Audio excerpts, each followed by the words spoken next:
오늘은 그리스도를 깨닫도록 이런 제목으로 우리 하나님 말씀 함께 나누도록 하겠습니다. 골로새에서는 기독론의 성격이 강한데 그 에베소서가 머리 대신 주님의 몸된 지체인 교회에 대한 서신이었다면 골로새서는 교회의 머리 대신 예수 그리스도가 누구인지를 설명하는 서신이라고 했습니다. 1장에서 바울은 그리스도가 어떤 분인가, 그분의 고난과 영광이 누구를 위한 것인가 하는 것을 자세하게 밝혔고, 이제 2장이 시작해서 바울이 자신이 교회의 일꾼 된 것, 또 복음의 일꾼 된 것, 무엇을 위한 것인가 하는 것을 1장 마지막과 2장 서두에서 계속 다루고 있습니다. 1절에 보시면 라우디아 교회가 갑자기 나오는데 골로새에서 대략 한 18km쯤 떨어져 있기 때문에 한 그 지역으로 묶을 수 있죠, 라우디게아를. 라우디게아는 바울이 직접 가본 적이 없고 또 바울이 교회를 세운 교회도 아닌데 아마 골로새 교회와 비슷한 그 어려움에 처해 있던 상태였기 때문에 라우디게아와 그 골로새 교회에게 이 편지로 동일하게 말하고 싶어준 내용을 이제 바울이 기록을 한 겁니다. 그 라우디게아는 에베소 해안에서 내륙으로 연결되어 있는 무역의 요충지이기 때문에 그 무역하고 상업이 굉장히 크게 발달했습니다. 또 금융업도 많이 발달한 도시고, 또 특히나 라우디게아에서 나오는 양모가 워낙에 품질이 좋았기 때문에 라우디게아는 일찍부터 굉장히 많은 부유함을 가지고 있었던 도시고, 또 인구가 많은 상업도시였기 때문에 또 소아시아 금융의 중심지로 불렸던 곳이 라우디게아입니다. 그 라우디게아는 당시에 의과대학이 있어서 당시에 그 라우디게아에서 나오는 안약이 굉장히 유명하고 인지도가 높았던 것으로 알려져 있고, 그래서 라우디게아 사람들은 자존심이 강하죠. 그래서 우리는 모든 걸 가졌다, 부유하다. 계시록에 보면 그렇게 써 있잖아요. 근데 이제 라우디게아가 하나 이제 부족한 게 뭐냐? 그 물 부족입니다. 그래서 물을 끌어오는데 히에라폴리스에서 끌어오고 또 골로새에서 물을 끌어가서 물을 충당하는데, 히에라폴리스는 온천 도시이기 때문에 그 히에라폴리스에서는 뜨거운 물을 끌어가고 골로새는 이제 차디찬 그 냉수를 끌어가는데, 그래서 계시록 보면 네가 차든지 덥든지 둘 중에 하나만 해라 이런 표현이 나오는 건 물을 온수하고 냉수를 두 거를 다 끌어오는 그 배경을 가지고 있는 겁니다. 그래서 바울은 골로새 교회와 라우디게아 교회, 또 바울을 존경하지만 바울을 한 번도 본 적 없는 성도들의 마음을 위로하기 위해서 내가 복음과 교회를 위해서 열심을 내고 있다 설명을 하고 있습니다. 또 교회와 성도들을 위로하기 위해서 바울이 할 수 있는 최선의 일은 자기에게 맡겨진 사역을 최선을 다해서 하는 것, 그게 성도들에게도 위로고 교회들에게도 위로가 된다 하는 거죠. 또 영적 지도자가 할 수 있는 최고의 위로는 맡겨진 자리에서 맡겨진 사역을 순수하게 잘 감당하는 것, 이게 성도들에겐 최고의 위로입니다. 그 성도들도 그 영적 지도자를 닮아서 자기들의 각자의 삶의 자리에서 순수하게 주님을 사랑하고 삶을 살아가는 것, 그게 목회자에게 또 리더십에게 또 영적 지도자에게는 큰 위로가 되는 거죠. 중요한 건 순수하게 해야 된다는 거예요. 목회도 가만히 보면은 이렇게 계산기 때려가면서 머리 쓰시는 분들이 있어요. 그러면 하나님이 도와주지 않습니다. 신앙생활도 마찬가지예요. 성도들이 신앙생활할 때 이렇게 보면은 자기 하고 싶은 거 다 하고 가고 싶은 거 다 가고 그러면서 말은 잘합니다. 이건 이렇고 저건 저렇잖아요. 그렇게 머리 쓰면 하나님이 도와주질 않아요. 신앙생활은 순수하게 하셔야 되는 거예요. 어려움이 오면 하나님의 도움을 구하십시오. 여기저기 연락하고 돌아다니지 마시고, 하나님이 여기 가라 저기 가라 하면 가도 돼요. 근데 자기가 알아서 하나님 앞에 앉아있지도 않으면서 머리 쓰면 하나님 도움을 못 받습니다. 그렇게 해서 사람에게 도움 받으면 그 도움 받은 거 다 토해내야 돼요. 나중에 다 갚아야 됩니다. 그러면 하나님한테도 좋은 소리 못 듣고 사람들에게도 좋은 소리 못 듣고, 그런 사람은 절대 리더십이 될 수 없습니다. 리더십이란 건, 교회 리더십은 하나님하고 친밀성이에요. 다른 거 없어요. 하나님하고 얼마나 가까우냐, 그리고 얼마나 하나님을 그들에게 알려주고 인도해 줄 수 있느냐, 하나님 앞으로. 그게 전부입니다. 그래서 목회도 순수하게 해야 되고 신앙생활도 순수하게 하셔야 되는 거예요. 주님만 바라보고 주님만 기다려야지 다른 거에 자꾸 생각을 하시면 안 되는 거예요. 그래서 참된 위로는 각자가 주님 앞에서 순수하게 자기의 삶을 살아가는 것, 그걸 통해서 서로가 서로에게 위로가 되는 것이고, 그 과정을 통해서 주님이 우리에게 주시는 위로가 그게 참된 위로가 되는 겁니다. 사람은 그 위로를 받기 위해서 굉장히 여러 가지들을 고안해냅니다. 그래서 뭐 바람 쐬러 다니고 여행도 다니고 낚시도 다니고 이것저것 다 하는 거예요. TV도 보고 영화도 보러 다니고. 그거 다니고 보면 뭐가 됩니까? 그냥 그 순간에 리프레시 하는 정도 되는 거죠. 그러면 위로받은 것 같죠? 한 개도 위로가 안 됩니다. 그거는. 아무짝에도 쓸모없는 시간 나가고 돈 나가는 일을 한 거예요. 문제는 그대로 있어요. 그리고 주님의 선에서 벗어나서 내가 위로를 추구했기 때문에 그만큼 주님하고 멀어진 겁니다. 그런데 기분은 좋고 바람은 쐈으니까 뭔가 위로받은 것 같은 느낌은 들겠죠. 근데 주님하고 멀어진 거예요. 죽이 되든 밥이 되든 주님하고 붙어 있어야 되는데 그렇게 위로를 받으면 그걸로 인해서 자기가 행동한 걸로 인해서 오는 모든 부메랑들은 내가 다 맞아야 됩니다. 그만큼 주님하고 멀어진 거예요. 여러분들은 주님하고 멀어지는 거에 별로 겁이 안 나시죠? 그게 얼마나 무서운 건지 깨닫는 은혜가 있으시기 바랍니다. 주님하고 멀어지는 건 무시무시한 거예요. 근데 그걸 너무나 쉽게 합니다. 성도가 세상 위로 받으려고 돌아다니면 고민만 늘어납니다. 범민만 늘어나고 처음 몇 번만 좋아요. 근데 갈수록 양심에 찔리죠. 회의가 오죠. 내가 이렇게 살아도 되나? 그래서 온전한 위로는 주님께로부터만 옵니다. 그래서 교회를 힐링하러 오신다는 분들은 정신을 빨리 차리셔야 됩니다. 교회는요, 영적 전투하는 데예요. 교회에서 무슨 힐링을 합니까? 힐링하려면 절에 가시라니까요. 저기 천주교 가시고 절에 가시고 산으로 들러 나가시고 그렇게 하면 힐링하실 수 있어요. 교회는 치열한 영적 전투의 현장이에요. 우리 주님은 교회가 힐링하는 집이라고 하신 적이 없어요. 만민이 기도하는 집이라고. 기도가 뭔데요? 그 영적 전쟁이에요. 치열한 겁니다. 근데 신앙생활을 편안하게 하시겠다고요? 자유하게 하시겠다고요? 기분이 좋게 하시겠다고요? 말도 안 되는 소리. 우리 주님도 세상에 계실 때 기분 좋고 힐링하신 적이 없어요. 머리 둘 곳조차 없으셨고 날마다 사역을 하셨고 밥 먹을 시간조차 없으셨는데 우리가 뭐라고 그렇게 편안하게 살려고 그럽니까? 주님도 그렇게 못 사셨는데. 여러분의 삶에 치열함이 없다는 건 굉장히 큰 심각한 문제입니다. 신앙생활 하는데 치열함이 없다? 심각한 문제예요. 여러분 싸우셔야 돼요. 왜 안 싸우십니까? 가정을 위해서 싸우시고 자녀를 위해서 싸우시고 내 삶의 여러 가지 문제들을 지금 내가 싸우고 있는 문제들이 있을 거 아니에요. 그걸 위해서 싸우셔야 되는데 근데 싸움을 포기한 거죠. 그리고 문제가 있는데도 싸우지 않고 문제를 안고 살아가는 게 편안해진 거예요. 괜찮아진 거예요. 문제를 그냥 끌어안고 살아가는 게. 그게 심각한 문제입니다. 영적인 마비가 왔다는 뜻이에요. 이스라엘 교회 역사를 보면 사람들에게 쉬운 방법으로 믿음을 갖게 하기 위해서 교회 역사도 내내 마찬가지입니다. 사람들에게 쉬운 방법으로 믿음 갖게 하려고 쉬운 방법 선택한 교회들은 나중에 다 타락해요. 결국엔 타락합니다. 문턱을 낮췄는데 어떻게 타락을 안 하겠습니까? 다 타락하죠. 그래서 교회가 뭐 부흥하려고 무슨 열린 예배인지 뚫린 예배인지 뭐 그런 걸 자꾸 하는데 그거 해봐야 소용없어요. 복음의 문턱과 수준을 낮춰서 사람들 많이 모아놓으면 그 사람들이 나중에 교회를 전복시킵니다. 세상에 물결이 들어왔기 때문에 교회가 못 견뎌요. 그러면 교회는 순수성을 유지해야 되는데 복음의 순수성을 유지해야 되고 거룩의 문턱을 절대 낮추면 안 되는 거예요. 교회에 들어오는 게 어려워야 됩니다. 여러분 초대교회 역사 보세요. 함부로 교회 못 들어와요. 사람들이 3년을 성경 공부를 해야 겨우 세례 줘요.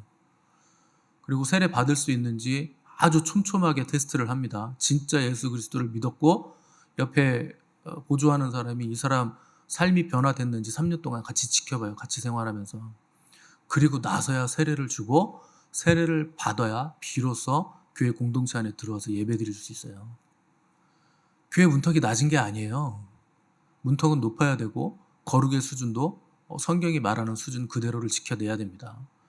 사람들 전도하겠다고 자꾸 문턱 낮추면 그 교회 망해요. 10년도 못 갑니다. 그런 교회는.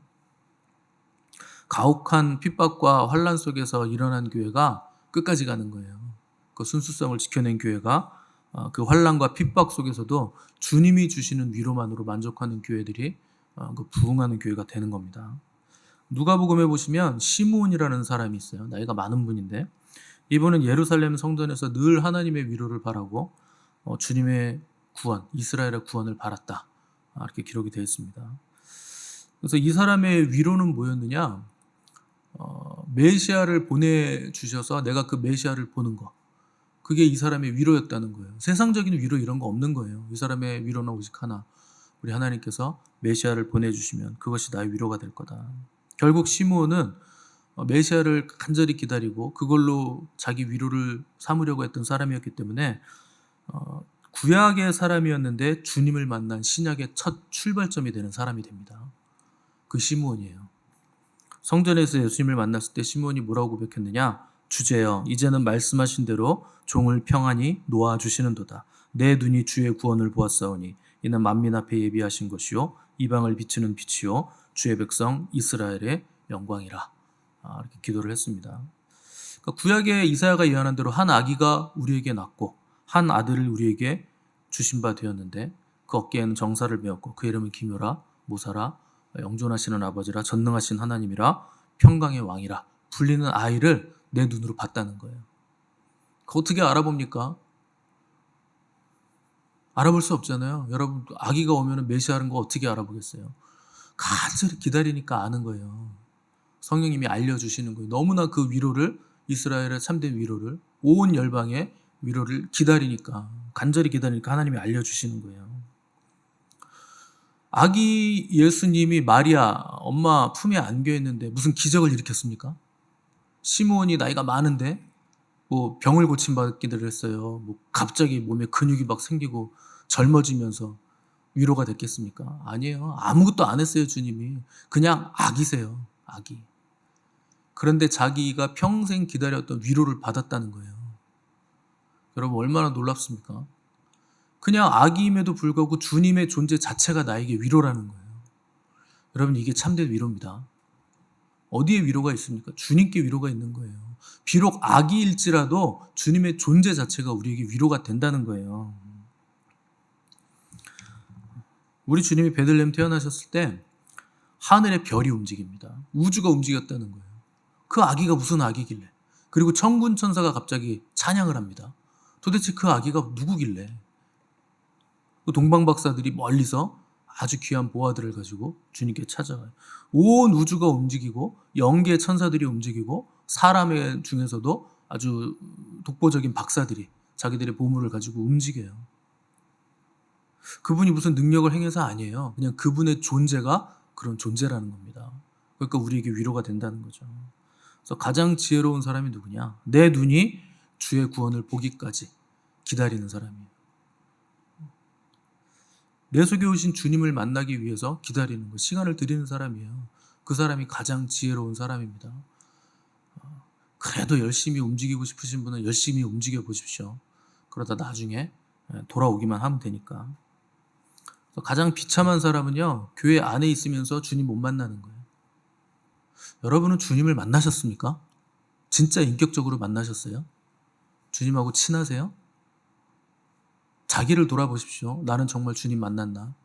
교회 안에 있으면서 주님 못 만나는 것만큼 비참한 게 없어요. 그거 어떡하시려고 그래요? 만나지도 못하고 교회만 다니면 뭐 하자는, 차라리 세상으로 나가는 게 나아요.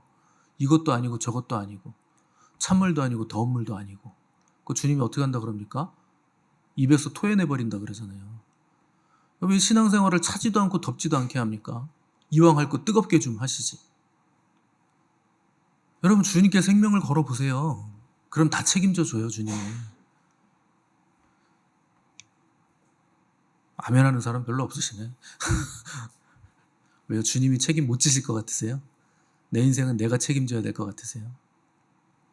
그러면 주님이 토해내시는 거예요. 그럼 네가 살아봐라. 이스라엘 백성들이 민수기에서 이 만나 이거 하찮다고 욕하는 바람에 불뱀한테 물렸는데, 불뱀이란 건 고열에 시달리다 죽는 뱀을 말하는 겁니다. 늘 있어왔던 뱀이라 그랬잖아요. 광야에는 불뱀이 항상 있어요. 근데 그동안은 왜 안 물렸겠습니까? 주님이 보호해 주셨으니까 안 물렸던 것 뿐이에요. 그동안 왜 갑자기 물립니까? 주님이 필요 없다고 하니까 주님이 가신 거예요. 그 보호를 거두신 거예요. 그러니까 뱀이 그냥 자기들 물고 싶은 대로 다 물고 다니는 거죠. 그 주님의 보호는 절대적입니다. 그 보호가 없으면 여러분 살지 못해요. 그분한테 우리가 모든 걸 의탁하고 맡기는 게 뭐가 그렇게 어렵습니까? 제일 좋은 거 주시겠다는데, 항상 인도해 주시고 보호해 주시겠다는데. 제일 불쌍한 사람은요, 예배당 왔다 갔다는 하는데 주님 못 만나가지고 그냥 자기 멋대로 사는 사람이에요. 목회자 중에서도 제일 불쌍한 사람이 그런 사람이에요. 여러분, 목회자 중에요, 거듭나지 않은 목회자들 많아요. 많습니다. 그냥 뭐 학교 다니다가 군대 갔다 와서 신대원 다니고 부교육자 생활 좀 하다가 목사 안수 받고 그렇게 해서 목회하는 사람 많아요. 그래서 청빙 받아가지고 학위만 있으면 청빙은 받으니까 돈만 있으면 되는 거예요. 목회자도 외국에 갈 수 있는 돈만 있으면 가서 학위 받아와가지고 어디 청빙에서 서류 지원하면 학위 있으면, 그리고 설교 한두 편만 잘하면 청빙 됩니다. 인격이고 영성이고 그런 거 안 봐요. 대형교회 목사님들이 영성이 훌륭할 것 같습니까? 여러분보다 못합니다. 진짜예요. 여러분보다 못해요. 제가 목사들을 많이 만나잖아요. 친구들도 많고 여러분만도 못해요. 하는 거 보면. 그런 목회자들이 일생 동안 설교하고 선지자 노릇하고 말로 하는 거 말로.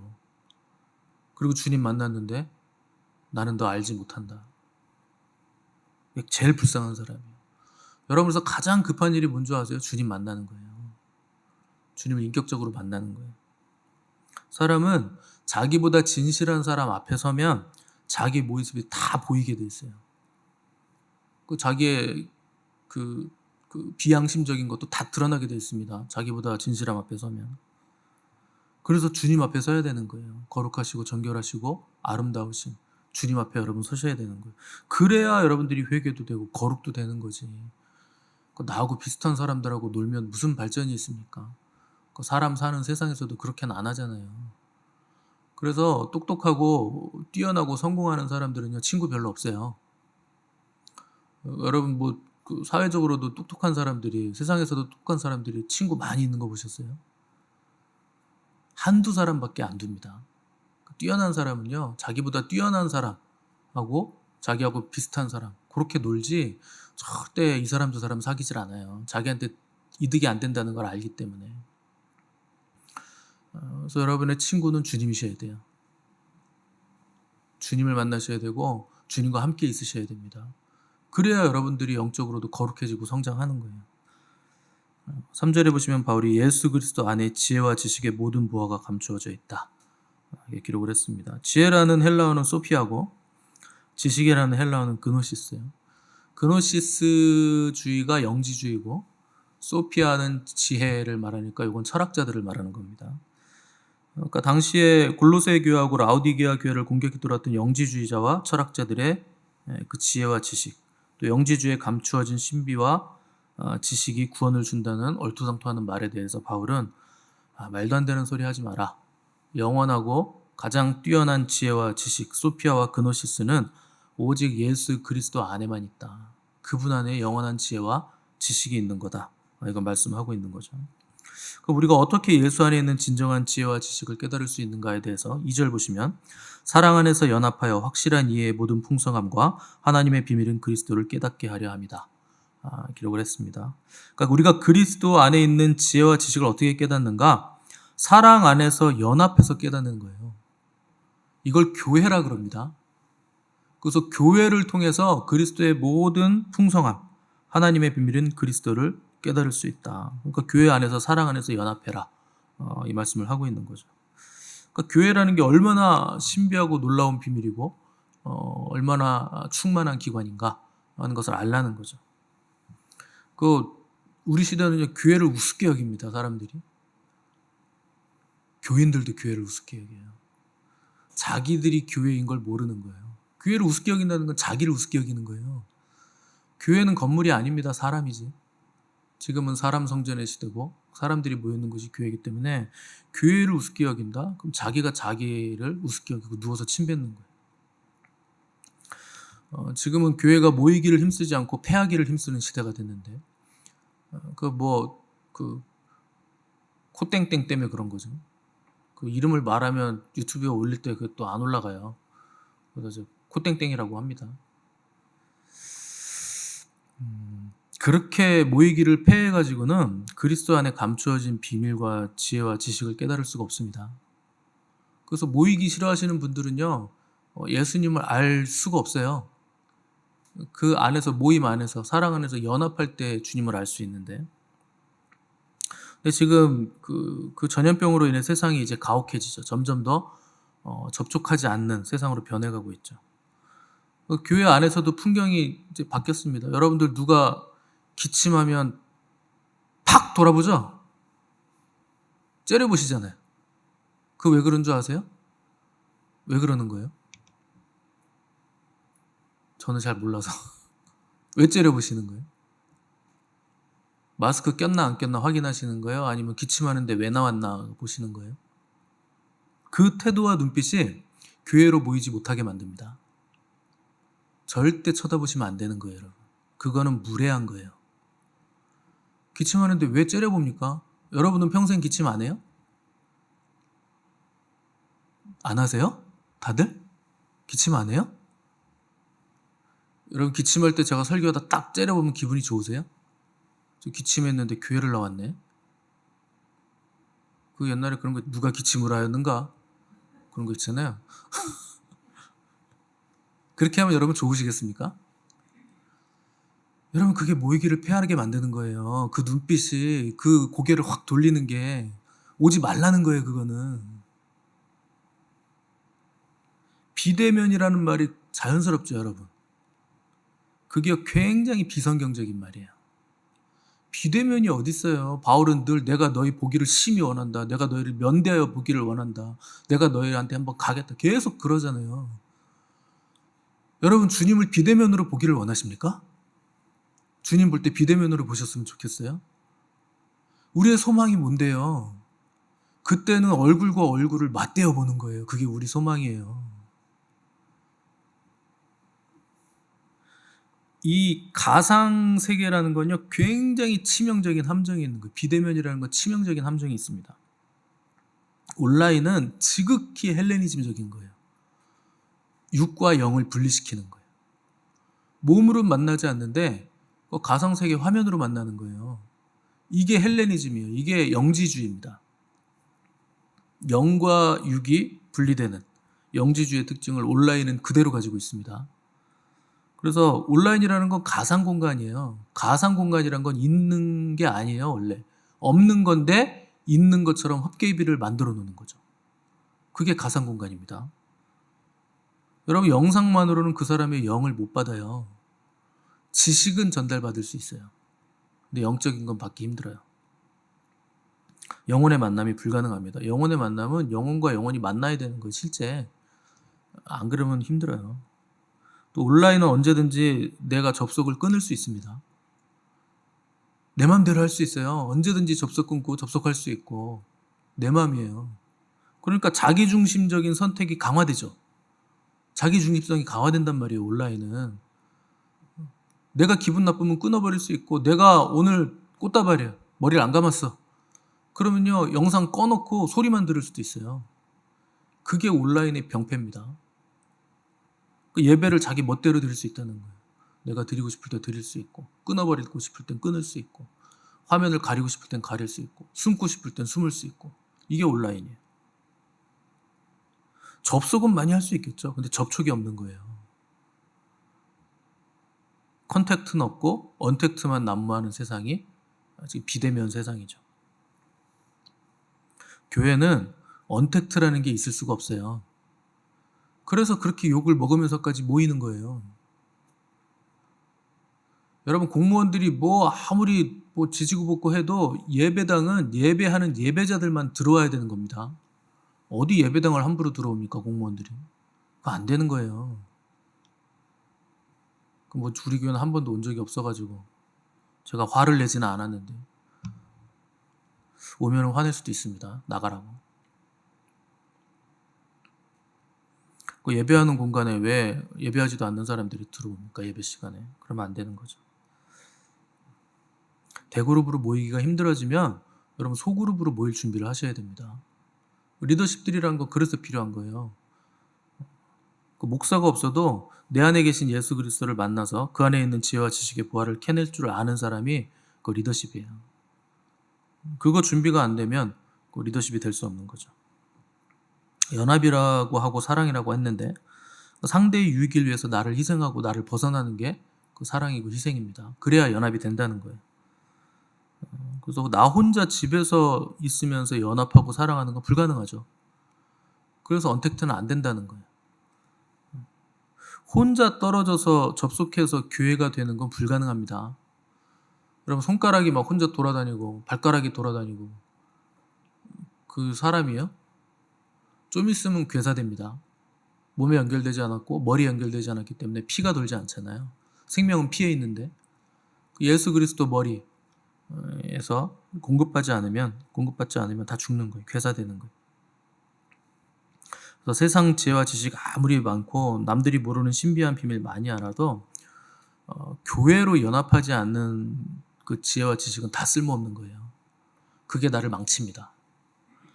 그래서 아무것도 몰라도 교회 구조 안에서 머리 대신 그리스도에게 연결되고 또 교회 마디 권세자에게 연결되는 게 훨씬 뛰어난 거예요. 그 순종이 제사보다 낫다는 게 그 말입니다. 제사 아무리 예배 아무리 호화롭게 드려도 소용없어요. 순종 한번 하는 것보다 못한 거예요. 사람들은 그리스도 없는 지혜, 그리스도 없는 지식, 그리스도 없는 보화를 자꾸 찾아 헤맵니다. 그리스도 없는 모든 것들은 다 쓰레기예요. 그래서 그리스도만 지식이고 지혜고 보화고 소중함 그 자체이시죠. 그럼 주님 없는 세상은 세상 아니에요. 그건 지옥이에요. 주님 없는 천국도 천국 아닙니다. 거기도 지옥이에요. 주님 없는 평화는 평화 아니고 주님 없는 삶은 그건 죽은 거예요. 그 주님이 모든 것입니다. 그분을 추구하셔야 돼요. 그 어떤 것도 주님처럼 우리에게 죄사함을 주지 못해요. 여러분 죄사함의 길은 주님밖에 없는데 주님을 안 찾는다? 그 죄를 어떻게 사함받습니까? 죄를 어디 가서 어떤 방법으로 누구에게 이 땅에서 어떻게 그 죄를 사함받아요? 없어요. 그런 사람도 없고 그런 장소도 없고 그런 방법도 없어요. 주님밖에 없어요. 죄 사해 주시는 분은. 그래서 그 어떤 보아도 우리에게 생명 주지 못합니다. 그 어떤 지식도 우리의 죄를 사해 주지 못해요. 그래서 오직 예수 그리스도만 우리에게 선하고 좋은 것들을 주신다 하는 거 여러분 깨달으시고 하늘과 땅의 모든 좋은 것들이 우리 구주 예수 그리스도 안에 있다 하는 것이 실제가 되시기를 바랍니다. 그래서 그분을 찾고 그분을 만나고 그분과 동행하시는 복된 인생 되시기를 간절히 바랍니다.